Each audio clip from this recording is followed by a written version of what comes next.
નમસ્કાર મિત્રો, વેધર ઇન્ફોર્મેશનમાં આપનું સ્વાગત છે અને હું છું પરેશ। ખાસ કરીને આજના વિડીયોમાં આપણે વાત કરવાની છે પરમ દિવસે એટલે કે 14 જાન્યુઆરી 2026ના રોજ પવનની ઝડપ કેવી રહેશે, પતંગ રસિકો માટે આ પવન છે એ કેવી દિશા આપશે, કેટલી ઝડપ આવશે, તમામ વિષયની ચર્ચા કરવાની છે। સૌપ્રથમ તો હું આપને જણાવી દઉં કે આજે 12 જાન્યુઆરી 2026 છે, આવતીકાલે 13 તારીખ અને પરમ દિવસે 14 તારીખ એટલે મકર સંક્રાંતિ, આપણે જે આપણું પર્વ મનાવવામાં આવે છે, દેશી ભાષામાં આપણે તળપદી શબ્દ પ્રમાણે એને ખીહર પણ કહીએ છીએ અને એને ઉત્તરાયણ પણ કહેવાય છે। એટલે ઉત્તરાયણ છે એના અંદર આપણે જે આપણી પરંપરા છે પતંગ ઉડાડવાની, ગુજરાતભરની અંદર પતંગ ઉડાડવાનું ખૂબ મહત્વ છે ને એમાં પણ ખાસ કરીને મધ્ય ગુજરાત અને દક્ષિણ ગુજરાતના વિસ્તારો છે એની અંદર થોડુંક આનું ક્રેઝ છે એ વધારે પડતો છે।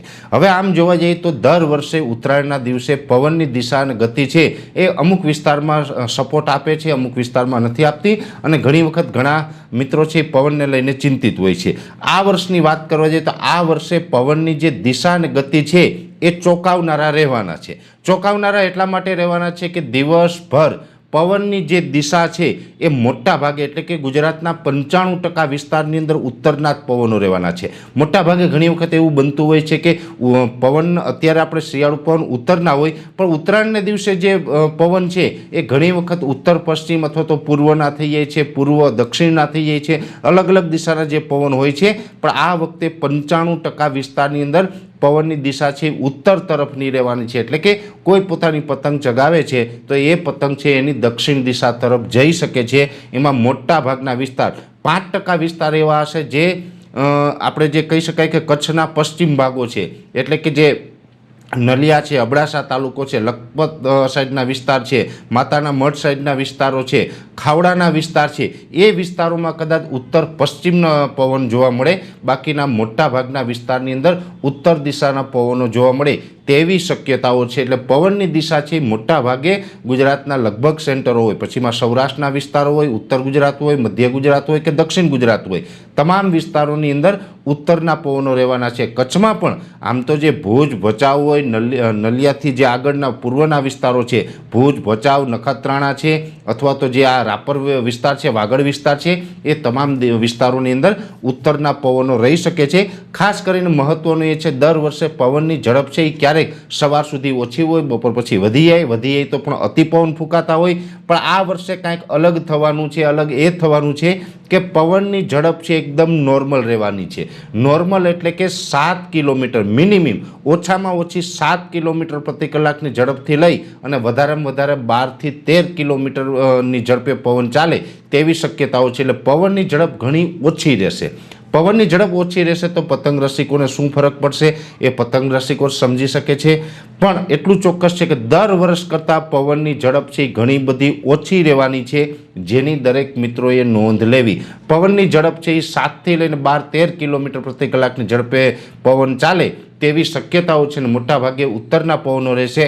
તડકો છે આ વર્ષે જે ઘણી વખત આપણે ધાબા ઉપર અથવા તો ખુલ્લાની અંદર જ્યારે પતંગ ચગાવતા હોય ને ખૂબ આપણે તડકાનો અહેસાસ થતો હોય, ઉનાળા જેવો માહોલ થતો હોય, આ વર્ષે એવું પણ નહીં થાય। આ વર્ષે વાતાવરણ ઠંડુ રહેવાનું છે, એટલે ખાસ જે અત્યારે આપણે ઠંડીનો રાઉન્ડ ચાલી રહ્યો છે એ રાઉન્ડ કન્ટિન્યુ રહેવાનો છે, વાતાવરણ ઠંડુ રહેવાનું છે, પવનની ઝડપ નોર્મલ રહેવાની છે અને પવનની દિશા છે એ ઉત્તરના જે પવન મોટા ભાગે જોવા મળે તેવી શક્યતાઓ છે। એટલે ઉત્તરાયણ માટે પછી એમાં મધ્ય ગુજરાતની વાત છે તો ખાસ કરીને આમ તો મધ્ય ગુજરાતની અંદર આણંદ, નડિયાદ અને અમદાવાદ જેવા વિસ્તાર છે અને સાથે ગાંધીનગર, આ 4 જિલ્લા એવા છે કે એની અંદર પતંગ માટે ખૂબ પવનની ઝડપ છે એ ધીમી નોંધાઈ શકે છે, એટલે ત્યાં થોડીક પરેશાની આવી શકે છે। બાકી ઉત્તર ગુજરાતના જે ભાગો છે જેમાં સાબરકાંઠા, બનાસકાંઠા, પાટણ, મહેસાણા, એની અંદર ઉત્તરના પવન હશે ને પવનની ઝડપ છે એ નોર્મલ એટલે કે 7 થી 12 કિલોમીટર પ્રતિ કલાકની ઝડપે પવન નોંધાશે। સૌરાષ્ટ્રની અંદર જામનગર, દેવભૂમિ, દ્વારકા હોય, જૂનાગઢ, ગીર સોમનાથ, અમરેલી, ભાવનગર,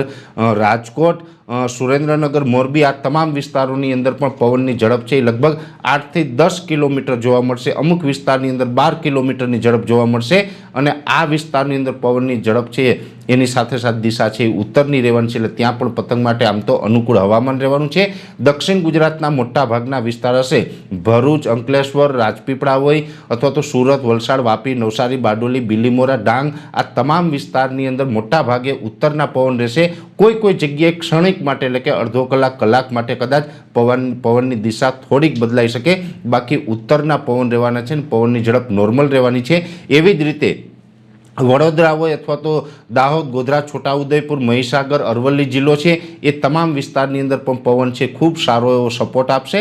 પવનની જે ઝડપ છે એ પણ ત્યાં પણ 10થી લઈને 12 કિલોમીટર અને ઉત્તરના પવનો જોવા મળશે. મોટાભાગની વિસ્તારની વાત થઈ ગઈ છે, આમાં બધા વિસ્તારની અંદર આમ તો ઉત્તરના પવન હશે અને પવનની ઝડપ નોર્મલ રહેશે. એક આણંદ, નડિયાદ, ગાંધીનગર અને અમદાવાદ આ 4 જિલ્લા એવા છે એની અંદર પવનની ઝડપ થોડીક વધારે ધીમી નોંધાય તેવી શક્યતાઓ છે. એટલે આ પ્રકારનો જે પવન છે એ ઉત્તરાયણના દિવસે રહેવાનો છે, જેની દરેક મિત્રોએ નોંધ લેવાની છે. આમ તો આપણે દર વર્ષે ઉત્તરાયણ પહેલાં આપણે પવન વિશેની જે માહિતી આપતા હોય, આજે પણ પવન વિશેની માહિતી આપી અને લોકોને અવગત કરાવવાનો પ્રયત્ન કર્યો છે. વિશેષ માહિતી છે નેક્સ્ટ વિડીયોમાં આપવામાં આવશે. અત્યારે આ વિડીયોની અંદર એટલું જ. અંતમાં દરેક મિત્રોને વિનંતી રહેશે, વિડીયોને લાઈક આપીને દરેક ગ્રુપમાં શેર કરી દેવો. જો તમે અમને યુટ્યુબ ઉપર જોઈ રહ્યા હોય તો ચેનલને સબસ્ક્રાઈબ કરજો અને ફેસબુક ઉપર જોઈ રહ્યા હોય તો પેજને ફોલો કરજો. નમસ્કાર.